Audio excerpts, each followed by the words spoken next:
murumva ijwi rya Amerika.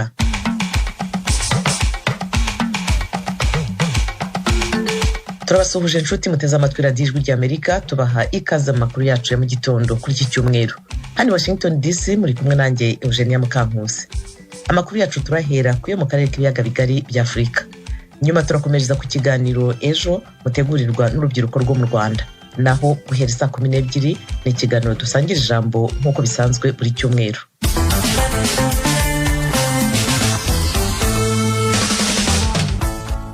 Duhere mu Rwanda. Mu turere twa Gasabo na Nyarugenge i Kigali hakomeje kumvikana ibibazo by'ihohoterwa rishingiye ku gitsina. Umuryango uharanira iterambere ry'umugore wo mu cyaro Réseau des Femmes uvuga ko abashinzwe gukumira no kurwanya ihohoterwa barimo inzego z'umutekano nabo akenshi baba batabifiteho ubumenyi buhagije. Ni inkuru ya mugenzi wacu Eric Bagirubusa. Mu kwezi gushize nibwo hano kwijwi rya Amerika twabagejejeho inkuru yavugaga ku mibereho y'abatuye mu mudugudu w'icyitegererezo wa Karama mu murenge wa Kigali Nyarugenge. Urubyiruko rutuye muri uyu mudugudu ndetse n'ababyeyi babo batakaga ko babuze imishinga yateza imbere abakiri bato. Umuryango Fesi ufasha urubyiruko mu kongera ubumenyi no kwihangira imirimo wumvise ugutakamba kw'abatuye Karama. Kuri uyu wa gatanu ku bufatanye n'ubutegetsi bwite bwa leta babagejejeho gahunda zo kwihangira imirimo inyuze mu budozi, ubuhinzi bw'ibihumyo ndetse no mu ikoranabuhanga. Ni inkuru nziza ku rubyiruko rutuye Karama. Hidaya niyo nkuru na Eric niyo nkuru bari mu bahisemo ubudozi, uko niko babwijwe rya Amerika. Ngira ngo nawe urabibona ko turi benshi cyane hano. Rero ni ibintu bishimishije cyane kuba gutaka kwacu babyumvishije. Bitweretse ko igihugu kidutekerezaho nk'urubyiruko cyane. Natwe rero bigomba kudutera imbaraga zo kubikorana ubushake n'umuhate n'urukundo tubikunze kuko niryo terambere ryacu. Dushimiye Perezida wa Repubulika ko adutekerezaho kuko aba azi ko ari twe imbaraga z'igihugu zikomeza umusingi w'iterambere rirambye. Tukifuza ko rero yabigeza n'ahandi, ntaba ari twe gusa turi ahangaha, yakomeza kubyagura bikagera n'ahandi hose. Uyu musore wo mu kigero cy'imyaka 18 y'amavuko we ari mu bahisemo imirimo yifashisha ikoranabuhanga. Yabwijwe rya Amerika kuri ejo hazaza he. Inzozi zanjye ni izo kuzakora application nanjye mu Rwanda akava umunyarwanda avuze ati yakoze application igiye hanze mu bindi bihugu byo hanze, bitari byo gukora application ziturutse mu bindi bihugu byo hanze tukazikoresha mu Rwanda. Ubungubu no gutandukana n'ubwigunge, ubu natwe tugiye kwiga imyuga ishobora kuzadufasha hazaza igafasha n'abandi bagenzi bacu. Kuri Eric niyo nkuru na bagenzi be bagashima ko ubuvugizi itangazamakuru ry'abakoreye mu bihe bitandukanye bwabagiriye akamaro. Ijwi rya Amerika navuga ko ari umubyeyi utuberaho tutabashije natwe kwivugira, tukayishima ko yatubereye imboni yacu ikwiye ko yatugeraho tutabasha kwirebera, kadukorera ubuvugizi. Ubungubu tukaba turi mu bisubizo by'ibyo twabashije kuyituma tukaba twarabigezemo. Twayishima kandi tunayibwira ngo ikomereza ikore courage yo gukomeza kuvugiraho abakwibuvugize ko yakomeza nabo kugenda ibafasha muri ubu buryo. Bwana Abel Mbyariyehe umukuru w'umudugudu w'icyitegererezo wa Karama nawe ari mu bari babwijwe rya Amerika ko urubyiruko rwabo rwari mu bwigunge kubera kubura icyo bakora. Kuri mikoro za radiyo ijwi rya Amerika akavuga ko kuri ubu hari byinshi bigiye gukemuka ku rubyiruko rwabo. Nyuma yaho twavuganiye koko ubuvugizi bwarakozwe, umushinga kaba watangijwe, ibyiyumviro n'ibyishimo byinshi navuga bigiye gufasha urubyiruko rwacu kururinda ubuzererezi, kururinda zanda zidateganijwe, kururinda ibiyobyabwenge, kuko babonye ibyo kubafasha bagiye guhugiramo bategura ejo habo hazaza. Bwana Christophe Ntirushwa umunyamabanga nshingwabikorwa w'umurenge wa Kigali asaba ko urubyiruko rwabonye ubufasha butazabapfira ubusa. N'umukuru w'igihugu nyakubahwa Perezida wa Repubulika ajya avuga ngo amahirwe urahaguruka ukayasanga ntago ari yagusanga. Rero ni amahirwe noneho yanabizaniye. Icyo tubasaba rero ni ugukora bashishikaye, ntibatakaza umwanya. Icyo ni kimwe. Icya kabiri, kugira imyumvire yo kumva ko amahirwe ubonye ugomba kuyabyaza umusaruro akazakugeza ku yandi mahirwe, ukazaba umuntu w'ingirakamaro kuri wowe ubwawe, ku muryango wawe no ku gihugu. Icyo tubifuza. Naho Bwana Rwabwera James Kellon umuyobozi nshingwabikorwa w'umuryango Fesi ufasha urubyiruko mu kongera ubumenyi no kwihangira imirimo yatubwiye ko bazakurikirana iyi mishinga umunsi ku wundi kugira ngo itazapfira ubusa abo bayigeneye. Avuga ko batangiye kubonera urubyiruko abafatanyabikorwa mu byo bazakora. Turimo turavugana na private sector kugira ngo ibigo by'amashuri ndetse n'ibindi bigo bya leta bishobora kuba bikeneye ama uniform babahereza amasoko, bazakora umwuga wo guhinga ibihumyo ndetse no guhinga imboga. Turimo turavugana n'amahoteli hari n'amaze kubyemera ku buryo bashobora kubafasha kubaha amasoko y'ibyo bagiye gusarura. Abandi nabo barimo kwiga ikoranabuhanga ndetse no kwamaza ibikorwa. Amasoko mbere na mbere bafite niba abandi bagenzi babo ibyo bagiye gukora, ariko dufitanye imikoranire na Kelab na Chamber of ICT muri private sector ko bashobora gutangira no kwiga gucuruza, bagashakisha abacuruzi batandukanye bakamariza ibintu byabo mu buryo bw'ikoranabuhanga. Kwikubitira urubyiruko ruratangira guhabwa amahugurwa mu budozi bw'imyenda, ubuhinzi bwa kijyambere bw'ibihumyo no mu bikorwa by'ikoranabuhanga rishingiye kuri mudasobwa. Ku mwuzo wa mbere haraba hafashwa abagera mu 100, ariko umushinga wose hamwe urareba abagera kuri 350. Gahunda izafata amezi 3 hakabona gukurikiraho ibindi byiciro. Umudugudu w'icyitegererezo wa Karama mu mujyi wa Kigali ugiye kumara imyaka 3 hageze, utuwe n'imiryango isaga 240 mu baturage barenga 1200, abagera kuri 500 bose ni urubyiruko. Byumvikana ko hakiri byinshi byo gukora mu mugambi wo kurubungabunga. Bagira usajwi ry'Amerika i Kigali. Abasirikare bamugariye ku rugamba mu Burundi basaba ministeri bashinzwe gushyira mu bikorwa itegeko ry'umukuru w'igihugu ryo mu mpera z'umwaka ushize wa 2021. Inkuru yateguwe n'ijwi ry'Amerika ifatanyije n'abanywanyi bayo mu Burundi, barayigezwaho na mugenzi wacu Thierry Ndayishimiye.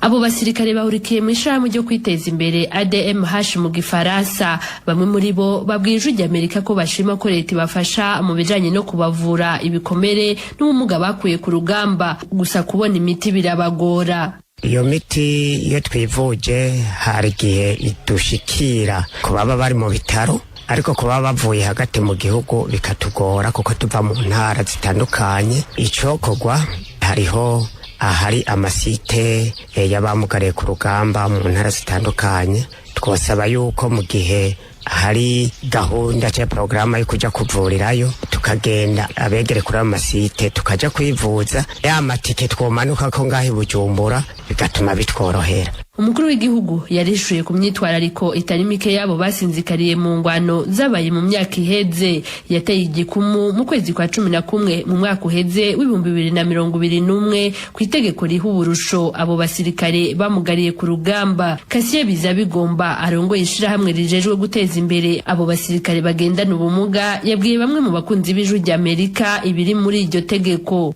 Tukabona ko leta y'u Burundi izofungurira abahoze ku rugamba bamugariye ku rugamba. Twaranezerewe cyane kuko no kudusahiriza muri bwa buzima bwa misi yose. Muri iki gihe ntabwo twashobora kubona gufungurirwa mu buryo busanzwe, ku buzima bwa misi yose dufunguriwe navyo bizari byiza. Iryo tegeko twararibonye turarikenguruka. Abo bamugariye ku rugamba bashima ubufasha bwa leta bwo kubavuza. Babona ko iruhande y'ico gikorwa hari ikindi cihuta muri kino gihe bugarijwe n'ubukene mu miryango yabo. Umwe muri bo abona ko ikindi cihutirwa ari ukubaronsa ibifungurwa. Ni kuri mikro y'umukunzi w'ijwi ry'Amerika. Abamugariye ku rugamba baravuze ko abari bo bose bazofungurirwa bongere bavugwe ku buntu gushika ubuzima bwabo bwose mbere n'imiryango yabo. Hanyuma abandi nabo bivanye n'ibitigiri canke n'imigwi barimwo ko baravuze abamugaye bisanzwe, abamugaye bari hagati na hagati abo bita handicapé modéré, n'abamugaye cane bise handicapé sévère. Rero abo bose muri iyo migwi baravuze ingene bazobashigikira.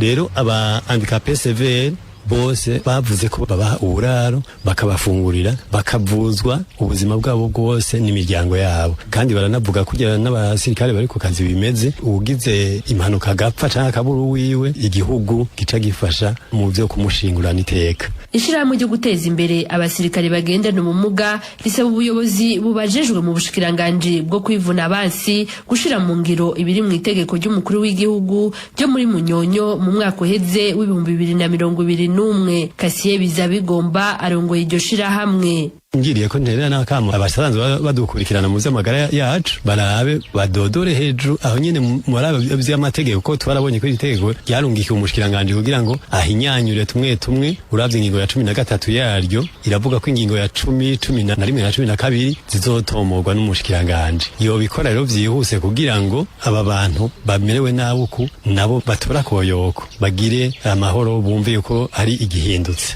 ijwi rya Amerika ntiryashoboye kuronka kuri telefone umuyobozi mukuru ajejwe abahoze ari abasirikare b'igihugu n'abahoze ari abagwanyi b'imigwi yagwanya leta bamugariye ku rugamba kugira atange umuco ku bijanye n'ishigwa mu ngiro ry'iryo tegeko ry'umukuru w'igihugu Evariste Ndayishimiye. Abahoze ari abasirikare ba leta n'abari mu migwi yagwanya leta bamugariye ku rugamba baharugwa mu 600 mu mwaka wa 2006 nk'uko amakuru abakunzi b'ijwi rya Amerika bakesha ishirahamwe ADMH ry'abasirikare bagendana ubumuga abivuga. Abagendana n'ubumuga bukaze babana n'imiryango yabo mu mazu leta yabubakiye mu bibanza 12 biri mu ntara 11 kuri 19 zigize igihugu c'u Burundi. Nshuti banywanyi mukomeje kumva radio yanyu ijwi rya Amerika ivugira i Washington DC mu tubahaye ikaze mu kiganiro ejo ngaruka kwezi ku burenganzira bwa muntu. Kuri mikoro mugiye kubana nanjye Doris Mugisha. Bakunzi bacu tugiye kuganira ku bikorwa bikorerwa abaturage rimwe na rimwe batabimenyeshejwe cyangwa se batabigizemo uruhare. Bamwe basanga atari iyubahirizwa ry'uburenganzira bwa muntu. Reka turebere hamwe icyo itegeko nshinga rya Repubulika y'u Rwanda ryashyizweho rivuga ku burenganzira bwo guhabwa amakuru mu nzego za leta ndetse n'iz'abikorera. Itegeko nimero 04/2013 ryo kuwa 8 Gashyantare 2013 ryerekeye kubona amakuru. Ubona amakuru afitiwe n'urwego rwa leta na zimwe mu nzego z'abikorera. Ingingo ya 14 n'iya 15 zo zigaragaza uburyo umuntu ashobora kwifashisha kugira ngo abone amakuru mu kigo cyigenga. Itegeko ryemerera buri wese guhabwa amakuru mu Rwanda riri mu igazeti ya leta yo mu 2013 nimero ya 10 rivuga ko buri muntu wese afite uburenganzira bwo guhabwa amakuru aturuka muri leta cyangwa mu kigo cyigenga. Ingingo ya 19 y'itegeko rusange ry'uburenganzira bwa muntu yo mu 1948 ivuga ko umuntu wese afite uburenganzira bwo kwisanzura mu bitekerezo. Ubu uburenganzira bukubiyemo ubwisanzure bwo gufata ibitekerezo nta nkomyi no gushaka, kwakira no gutanga amakuru n'ibitekerezo binyuze mu bitangazamakuru ibyo ari byo byose kandi nta mupaka. Ese kutaganiriza abaturage gahunda zibashyirirwaho byaba hari ingaruka bigira ku muturage? Tugendeye ku bushakashatsi bwakozwe mu mwaka wa 2019 n'umuryango ushinzwe kurwanya ruswa n'akarengane ariwo Transparency International Rwanda, bigaragaza ko ku bushakashatsi buheruka gukorwa ku mishinga ikorerwa abaturage bafitiye inyungu bwagaragaje ko 55% by'abagenerwabikorwa batamenya iby'iyo mishinga. Bagaragaje kandi ko uku kutamenya ibirimo gukorerwa umuturage nta n'uruhare aba yabigizemo. Nibyo bituma haza ibyuho mu mikoreshereze y'amafaranga ya leta iba yashyize muri iyo mishinga. Aho niho barusahurira mu nduru bikinga kuko umuturage nta bumenyi aba afite bwo kubikurikirana. Mu gihe bamwe mu baturage bavuga ko hari ibikorwa leta ikora batabigizemo uruhare mu igenamigambi, Murindwa Prosper, umuyobozi w'ishami rishinzwe igenamigambi muri Minisiteri y'Ubutegetsi bw'Igihugu, avuga ko hari ubundi busesenguzi bukorwa n'izindi nzego zigafata icyemezo cyo gukora ibyo bikorwa. Ni mu kiganiro yagiranye na mugenzi wacu Nkurunziza Pacifique. Tujya tubona hari ibikorwa bimwe na bimwe bikorwa ariko wabaza abaturage ugasanga nta makuru babifiteho. Mwamaze kudusobanurira yuko bikorwa hafi ya byose bikorwa abaturage babigizemo uruhare. Ese nk'ibikorwa nk'ibyo ngibyo twavuga yuko biza byitura ku baturage batabigizemo uruhare biba byagenze bite? Ibikorwa byinshi hafi ya byose bikorerwa mu gihugu abaturage baba barigeze kubitanga nk'icyifuzo. Iyo bitabonewe ingengo y'imari mu mwaka umwe byimurirwa mu wundi. Ariko sinirengagije ko hari ibikorwa bishobora kuba bitavuye mu baturage ngo habe hari umuturage wabyivugiye ubwe mu magambo ye, ahubwo biba byaraturutse mu bundi busesenguzi bukorwa n'abandi bantu bahagarariye umuturage. Tuvuge abenjeniyeri, abatekinisiye, abanyapolitiki, abantu bafite amakuru menshi bashobora kumenya ko hakenewe umuyoboro wa interinete. Ibyo rero bishobora kudatangwa n'umuturage mu buryo bw'ako kanya, ariko ahubwo umuturage yaragiye agaragaza ikibazo cy'imitangire mibi cyangwa itinda ya serivisi runaka. Noneho ubuyobozi bugatekereza bukabona ko interinete no gushyiraho systeme kuko wajya ku Irembo ntabwo ari umuturage waritekereje bwa mbere, ariko yari yaragaragaje ikibazo cyo gutinda kwa serivisi. Noneho abandi bantu bahembwa na leta bakorera wa muturage baricara batereka dushaka igisubizo cyatuma serivisi zijya zihuta, n'umuturage ubwe akajya yiha serivisi atagombye kujya ku biro by'ubuyobozi. Aho rero urumva ni igikorwa gishobora kujya ahantu umuturage akavuga ati iki sinkizi, ariko mu by'ukuri kiba cyaje mu nyungu ze. Ariko ubundi ibikorwa bisanzwe, kuvuga ngo ivuriro, kuvuga ngo umuyoboro w'amazi, ibyo ni ibikorwa by'abaturage baba baragaragaje mu bihe runaka biba bije gusubizwa. Ntabwo ariko nanone wavuga ngo umuturage ngo niwe wagiye agasaba ikibuga cy'indege cya Bugesera, ariko nanone ikibuga cy'indege cya Bugesera kirubakwa kugira ngo kizafashe urujya n'uruza rw'abantu, abantu basura igihugu, baze muri ya mahoteli agura bya bijumba bya wa muturage, agura amagi, n'ubundi umva ni igikorwa cy'umuturage. Birumvikana ko hari ibikorwa bikorwa bitaturutse mu mudugudu cyangwa bitaturutse mu bitekerezo by'abaturage. Muri icyo gihe nk'inshingano zanyu nk'ubuyobozi ni izihe? Icyo dukora dushinzwe nk'ubuyobozi ni uguha umuturage amakuru ku buryo n'icyo atasobanukiwe agisobanukirwa, ariko tugakomeza guha umuturage ijambo igihe cyose tugiye gutangira ingengo y'imari. Nk'uko ubivuga uti biramutse bibayeho byagenda gute, akenshi byaba ari ikibazo cy'uko batongeye kwibutsa umuturage ngo dore cya gikorwa wari warasabye cyagiye kikaburwa ingengo y'imari iki kiraje, dore cya gikorwa wari warasabye mu bundi buryo ahubwo twasanze iki ngiki ari cyo cyiza kuko kirakemura byinshi birenze na cya kindi wari ugiye gusaba. Ibi rero ni ngombwa ko ni urugendo, ariko abaturage b'u Rwanda barasobanutse cyane, niyo tuganira nabo tuba tubyumva ahubwo ko bari kwihuta cyane gusiga n'abayobozi ku buryo bageze mu rwego rwo umurongo ubuyobozi koko. Arakoze cyane mugenzi wacu Pacifique Nkurunziza ku kiganiro kizagiranye na Prosper Murindwa ushinzwe igenamigambi muri Minisiteri y'Ubutegetsi bw'Igihugu. Nyuma y'uko hari bamwe mu baturage binubira gutunguzwa cyangwa se kutaganirizwa kuri gahunda kimwe n'ibikorwa bibakorerwa, Ndayambaje Maurice ni umukozi w'umuryango utari uwa leta ufite mu nshingano imiyoborere myiza ndetse n'uburenganzira bwa muntu Tubiba Amahoro. Avuga ko kutaganiriza umuturage mu bimukorerwa ari amakosa akomeye rimwe na rimwe akorwa mu miyoborere. Mu kiganiro agiranye na mugenzi wacu Ishimwe Honore murumva uruhare rwabo mu gukumira no guhangana n'iki kibazo.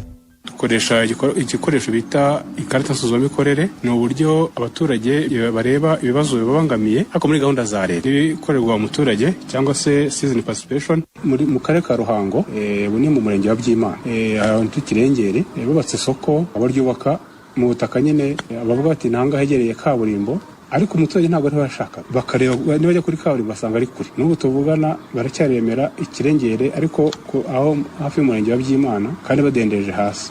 Iryo soko ubu nta kintu kirimo, yemeze ibyatsi buriya ushobora no gucisha umuhanda ahantu ugasanga ntibahaca. N'uwo muturage utamuganirije usanga atabyitabira. Uzabona n'ahantu ushobora kubaka umudugudu ukabura umuntu watura, uri muheye ubuntu ariko ntabwo agiyemo. Bisaba ko baganiriza. Mubona n'ingaruka ki igihe ubuyobozi butegeye abaturage ngo bamenyeshe ibikorwa biteganyijwe? Ni ingaruka ikomeye kuko buriya hari ikintu umuturage avuga abaza akabona nta muntu uje kumubwira ko byagenze, usanga nawe avuga ati ese ba bantu nawe mu biro gusa. Icyo gihe umuturage arigumura avuga ati n'ubundi niwe na mituweli de sante sinzayitanga, ntacyo imariye, cyangwa se akabona ntarwaye avuga ati ntakimariye, ariko mwumvishe ko natanivuza azavuza undi abyumva neza, n'umuganga ntawugiyemo kandi uzi ko mufitiye akamaro, ugasanga rwose iyo bataganijwe ntabwo babyumva neza. Ku bwanyu rero nka sosiyete sivile cyangwa se ONG, icyo gihe nuhe musanzu mutanga? Hari ubujyanama mugira leta, hari amaraporo mukora mukayagaragaza, bikorwa gute? Byose turabikora. Ngira ngo ikintu cya mbere tunaheraho icyo bita outreach, tukafata za mikoro tukazereza mu muhanda tubabwira dushyizemo gahunda leta ikenewe muri ubwo buryo. Hari inama twita DDF, District Dialogue Forum. Iyo nama ni ku rwego rw'akarere iyoborwa na meya cyangwa se perezida wa njyanama y'akarere, abagitifu b'imirenge bose. Iyo gihe rero Tubiba Amahoro icyo ikora ni ugufinansa iyo nama, noneho bakerekana ibitekerezo by'ingenzi byavuye kuri buri murenge, kuri buri kagari ndetse no kuri buri mudugudu kubibangamiye abaturage. Naho ngaho tureba noneho tugakora na feedback, tugakurikirana ese meya cya kibazo watubwiye kigeze hehe. Noneho na raporo turazikora, nk'uko nabwiye ko dufite za ONG ziri au niveau national. Iyo dukoze raporo ziragenda abo baterankunga rero nabo tubashyikiriza raporo nabo bakayishyikiriza RGB. Mujye mwumva ku munsi wa card report, buriya kenshi usanga harimo amadone tuba twabahaye, kandi ugasanga bigira akamaro ku muturage utuye no mu cyaro hirya akavuga ati nanjye baramvuze. Mbere bo twajya tugira icyo bitaga interface meeting, yari inama ihuza abaturage n'abayobozi, tugatumiza meya ku rwego rw'akarere ntibegera abaturage babe mu biro ahubwo bagisha inama, kuko buriya umuturage itamugisha inama aravuga ati n'ubundi ni ibyabo. turamushimiye mugenzi wacu Ishimwe Honore ku kiganiro kizagiranye na Ndayambaje Maurice, umukozi w'umuryango utegamiye kuri leta, aho adusobanuriye ko bikwiriye rwose kwegera abaturage ukabaganiriza kuri gahunda zibagenewe, bituma barushaho kumva neza ndetse no kwisangamo iyo gahunda iba yabagenewe. Bakunzi bacu, nkuko twari twabibagarutseho mu kiganiro ko tuza kumva icyo mutekereza kuri iyi nsanganyamatsiko y'uyu munsi igaruka ku kutaganiriza abaturage ku bikorwa bibakorerwa. Reka uyu mwanya tubonereho twakire mugenzi wacu Christelle Uwikeza atugezeho ibitekerezo mwatugejejeho. Christelle, amakuru y'iminsi, umeze neza? Doris, urakoze kumpa ikaze. Rero bakunzi b'ikiganiro, hari ibitekerezo mumaze kudusangiza kuri iyi ngingo y'uburenganzira bwa muntu twaganiriyeho none, aho turi kwibaza tutese mubona ari izihe mbogamizi zigaragara mu gihe hari gushyirwa mu bikorwa ibikorwa by'inyungu rusange, ndetse n'icyakorwa mu rwego rwo gusobanurira abaturage ibijyanye n'ibyo bikorwa. Twihuse, Ndacyayisenga John uherereye mu karere ka Rwamagana yagize ati ntabwo abaturage twanze ko ibikorwa rusange bitugeraho, ariko usanga tutabimenyeshwa ntitunahabwe n'umwanya ngo dutange ibitekerezo ku bidukorerwa. Naho Nyirabagenzi Falazi uherereye mu karere ka Nyamagabe yagize ati imbogamizi zikunze kugaragara mu gihe hari gahunda yo kwimura abaturage, usanga babwirwa kuba bajya gutura mu midugudu kandi wenda bo bifuza kuba bajya mu nkengero bakiyubakira bakaba bakora n'imishinga y'ubuhinzi. Naho Nsengimana Lambert uherereye mu karere ka Muhanga mu murenge wa Rongi yagize ati kwiye kujya habaho gusobanura neza ibijyanye n'ibyo bikorwa rusange. Mbere yo gusubiza mikro mugenzi wanjye Doris, reka mbanze nakire Hitimana David, akaba nawe ari umunyamakuru wacu, akaba agiye kudusangiza ibitekerezo bye kuri iyi ngingo. David, tuguhaye ikaze. Urakoze cyane Christelle. Kuri iyi ngingo, ese wowe ubona ari ubuhe buryo bwakoreshwa mu gusobanurira neza abaturage ibijyanye n'inyungu rusange mu rwego rwo kubahiriza uburenganzira bwa muntu? Nibyo Christelle, bimwe muri ibyo bintu mbona byaba igisubizo ndetse cyiza kandi kinarambye. Icyambere hari ukuba abagenagaciro bagomba kwegera abo bagiye kubarira cyangwa se kwimura, bakabasobanurira ibyo bagenderaho bimura abaturage ku bwa bya bikorwa nyine bagiye gukorerwa. Icya kabiri, kuba ba nyiri kwimurwa badasobanukiwe inyungu rusange nk'uko twakomeze kubyumva muri bariya batangaga ibitekerezo babivuga. Numva ko abayobozi ku rwego rw'uturere, imirenge, utugari bamanuka bakajya mu midugudu mu nteko rusange bagasobanurira neza abaturage ibigendanye n'ibikorwa rusange. Icya gatatu ni ukuvuga ngo hari gukora urugendo shuri, kuvuga abayobozi bagafata babandi bagiye kwimura aho hantu bagiye gukorera icyo gikorwa bakabakoresha urugendo shuri, bakajya kureba, kuganira, hakabaho umwanya w'ibiganiro hagati y'abimuwe n'abagiye kwimurwa muri icyo gihe. David, urakoze cyane kubw'ibitekerezo. Reka dukomeze ikiganiro twumva ikinamico Ngira Nkugire, ikinamico igaruka ku mibanire y'abantu batuye mu duce dutandukanye. Iyumvira igice cya kabiri cy'ikinamico Ngira Nkugire. Duherukana Rebecca yanze gusaba imbabazi Valentine kubw'ikayi ye yari yaciye, ariko mwarimu Mupenzi yiyemeje kuzamuganiriza agacoca icyo kibazo. Byaba byaramuhiriye sera, nimukurikire umukino. Mwaramutse. Yemwe. Gilbert. Mugutanye bashaka. Ubuse nakubi umukunzi wanjye nkabijyana hehe handi. Arisa nkunda ntiyanyiba nivugira. Ndetse ko nta nundi wabinkora da Badimas. Ntubonye ko nari ngucakiye se? Uyu munsi za ntago mwiga. Umva sha, iyi myenda y'ishuri nambaye se kabari iki. Hari munyuze ngo ndebe niba ukindakariye nanagusaba imbabazi. Muzo kuno ku mugoroba ntarayenje kukunyura ngo dutane nk'ibisanzwe. Hatumutegereza bukakwiriraho. Koko rakarera umwanya munini se ko byananiye. Hanyuma se wabitewe n'iki sheri? Nyine wa mwana w'inshuti yanjye witwa Valentine. Rebecca mushwanyagurije ikaye bibinduru by'ahatari. Bashaka no kurwana. Urerejo nimugoroba nyuma y'amasomo nabashije gufasha Valentine kwandukura noti zari zirimo. Utambwira ko yari yo mpamvu yonyine ari. Ntumbwire ko wansimbuje kara kavuna muheto ngo ni Valentine. Ubundi sinakubusha kongera kugendana nawe cyangwa nundi wese wo muri Cyanzige. Ibyo ntago twabyumvikanyeho koko. Warambujije. Ariko rwose kumureka sinabishobora sheri. Valentine nubwo atari impunzi nkatwe ariko ni inshuti yanjye. Turigana, turasangira, dusubiranamo n'amasomo. Arise cicika. Nta ukeza abami babiri. Kurugutura ngo usubiremo bwa nyuma. ugiye guhitamo Valentine tudahuje amateka y'ubuhunzi cyangwa uhitamo ngewe umukunzi wawe duhuje amateka? Bitabaye ibyo ubufasha bwose bujyanye n'ishuri naguhaga ndabuhagarika. Ariko mani n'urukundo rwanjye nawe turushyireho akadomo. Uranyumva? Ndakumva. Basi se ya karamu y'ibara nagusabye ejo urayimpa?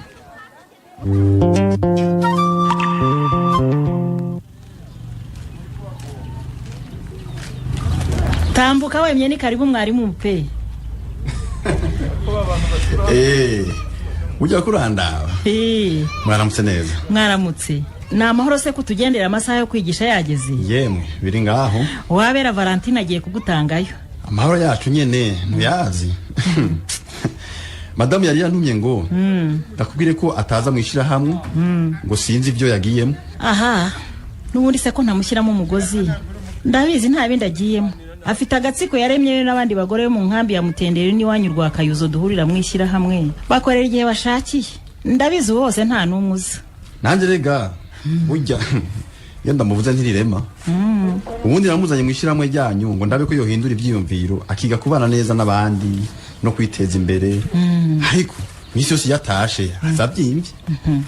Kugira ngo si impamvu ituma birakaza binafatika. Nubusa. Kuba yarakuze yumva base na basekuru bavuga ko bagomba kwanga abanyacyanzige nawe akabigendera akabitoza nabo yabyaye.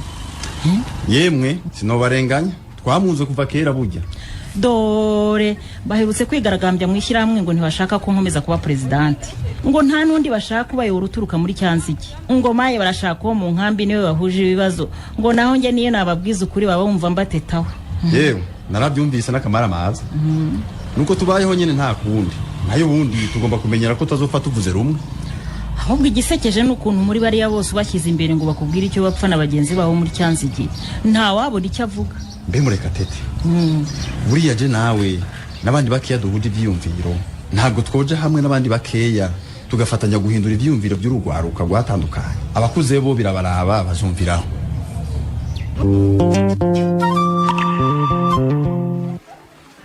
Prof Mbawara gose wikomeza kumbwira ibyo gusaba imbabazi Valentine kuko ntabyo nokora.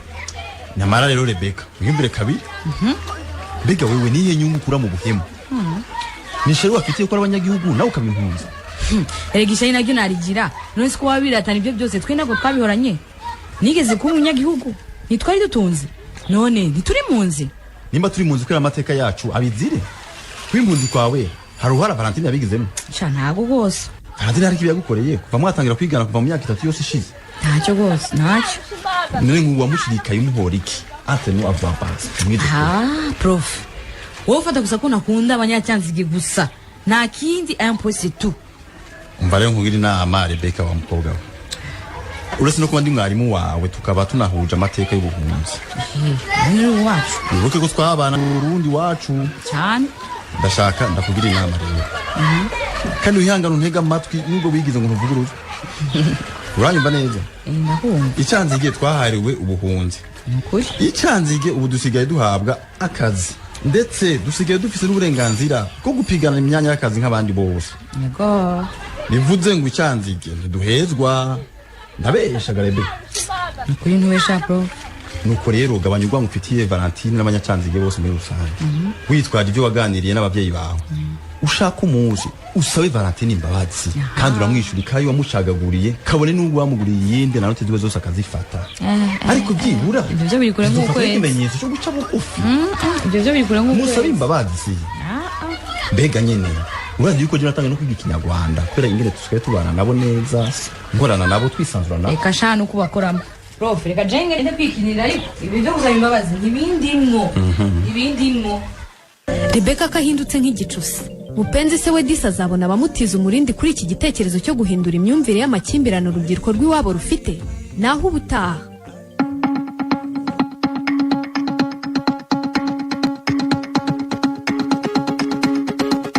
Nshuti mwarimo duteze amatwi mu kanya gato turatugeze ku isaha ya 12:00 murumva ikiganiro dusangira ijambo tubagezaho buri cyumweru. Mwakoze rero kubana natwe muri biganiro. Nshimiye na bagenzi banjye bose bagize uruhare mu kubitegura no kubibagezaho. Nadia Taha niwe washyize hamwe amajwi. Naho kuri mikoro mwari kumwe nanjye Eugenia Mukankusi. tubasezeye tubifuriza mwese amahoro n'amahirwe mu byo mukora byose aho muherereye hose.